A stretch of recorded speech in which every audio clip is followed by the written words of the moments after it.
శాసన మండలి వేదికగా మూసీ పునరుజ్జీవన ప్రాజెక్టుపై ముఖ్యమంత్రి రేవంత్ రెడ్డి కీలక ప్రకటన చేశారు. మూసీ పరివాహక ప్రాంత ప్రజల్లో ఉన్న అపోహలు తొలగిస్తూ ప్రాజెక్టు వల్ల ఎవరికి నష్టం జరగనివ్వబోమని ఆయన స్పష్టం చేశారు.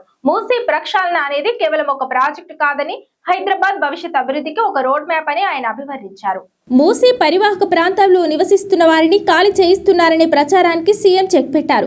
ఎవరిని నిరాశ్రయం చేయబోమని, ప్రతి ఒక్కరికి మెరుగైన వసతులతో కూడిన పునరావాసం కల్పిస్తామని సభ సాక్షిగా హామీ ఇచ్చారు. క్షేత్రస్థాయిలో ప్రజలకు సహాయం అందించేందుకు ప్రభుత్వ యంత్రాంగం సిద్ధంగా ఉందని వెల్లడించారు. విపక్షాల ఉచ్చులో పడి ప్రాజెక్టును అడ్డుకోవద్దని, ప్రజలు అపోహాలకు లోను కావద్దని ముఖ్యమంత్రి విజ్ఞప్తి చేశారు. విపక్షాలు చేస్తున్న విమర్శలపై స్పందిస్తూ సీఎం రేవంత్ రెడ్డి ఒక కీలక ప్రతిపాదన చేశారు.